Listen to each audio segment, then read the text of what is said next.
আইখাম ব্লগছৰ অন্য এটি ভিডিঅ'লৈ আপোনালোক সকলোকে পুনৰবাৰ স্বাগতম জনাইছোঁ। আজি লৈ আহিছোঁ আলু মটৰেৰে বিৰাটেই সোৱাদ লগা এটা ৰেচিপি। যোৱা দেওবাৰে আচলতে লুচিৰ লগত মই আলু ভাজি খাম বুলি ভাবিছিলোঁ, কিন্তু যিহেতু সদায় আলু ভাজি খায়ে থাকোঁ আৰু আপোনালোকে জনাবচোন দেই, সৰুৰে পৰা দেওবাৰ দিনটোলৈ কোনে কোনে বাট চাই থাকে যে লুচি আৰু আলু ভাজি খাম বুলি, বা লুচি খাম বুলি কোনে কোনে ৰৈ থাকে দেওবাৰ দিনটোলৈ। আৰু প্ৰায়ভাগ আমাৰ সৰুতে মায়ে টিফিনত এনেকৈ লুচি আৰু আলু ভাজি দিছিলেই। আজি কিন্তু লুচি আৰু আলু ভাজি বনোৱা নাই, লুচিৰ লগত আলু আৰু মটৰৰ এখন আঞ্জাহে বনালোঁ। মটৰকেইটা গুচাই মই কেৰাহীত ইয়াতে জিৰা ফোৰণ দি দিছোঁ। ইয়াতে মই পিঁয়াজ আৰু কেঁচা জলকীয়া কুটি ৰাখিছিলোঁ, সেইখিনিও মই ধুনীয়াকৈ এতিয়া ভাজি ল'ম। আৰু ইয়াতে আদা ৰচুন খুন্দি ৰাখিছিলোঁ, সেইখিনিও দি দিছোঁ।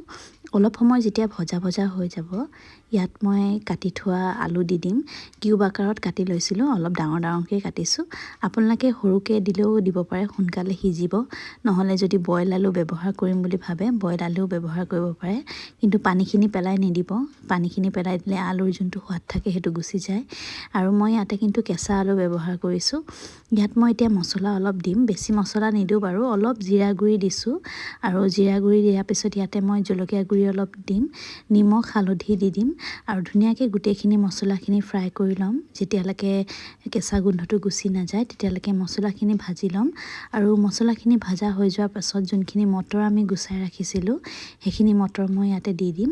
আৰু ইয়াত মই বিলাহী ব্যৱহাৰ নকৰোঁ, ইয়াত মই 2 চামুচ দৈ দিম। যিকোনো আপোনালোকে গ্ৰ'চাৰী ষ্ট'ৰত দৈ পাই যাব, বা পানী নথকা দৈ যদি আপোনালোকে ঘৰতে বনাইছে সেনেকৈ দৈও আপোনালোকে দিব পাৰে। মই এই দৈটো গ্ৰ'চাৰী ষ্ট'ৰৰ পৰাই কিনা হয়, যোনটো বাটিত যে পোৱা যায় দৈটো, সেই দৈটো দিছোঁ মই, হোটেলৰ পৰা কিনা দৈ নহয় বাৰু। আৰু এইখিনি চাওকচোন, তেলখিনি ইমান ধুনীয়াকৈ বিৰিঙি আহিছে। এইটো সময়তে মই মটৰখিনি দি দিম আৰু ধুনীয়াকৈ গোটেইখিনি মিক্স কৰি ল'ম, লৰাই থাকিম যেতিয়ালৈকে ইয়াত আকৌ এবাৰ তেলখিনি ছেপাৰেট হৈ নাযায়, তেতিয়ালৈকে মই এইখিনি ভাজি থাকিম। আৰু শেষত মই ইয়াতে অকণমান পানী দি দিছোঁ গ্ৰেভিৰ বাবে। মটৰ আৰু আলুখিনি অকণমান সিজিবলৈ বাকী আছে। আৰু শেষত মই ইয়াত গৰম মছলা দি দিম। গৰম মছলা দিয়াৰ পিছতে ৰেডি হৈ যাব আলু আৰু মটৰৰ এই ধুনীয়া ৰেচিপিখন। যদি আপোনালোকৰ ৰেচিপিটো ভাল লাগিছে তেনেহ'লে আশা কৰিম যে আপোনালোকে মোৰ চেনেলটোক লাইক, শ্বেয়াৰ আৰু ছাবস্ক্ৰাইব কৰিব, আৰু এই ভিডিঅ'টোক মৰম দিব বুলি আশা ৰাখিলোঁ।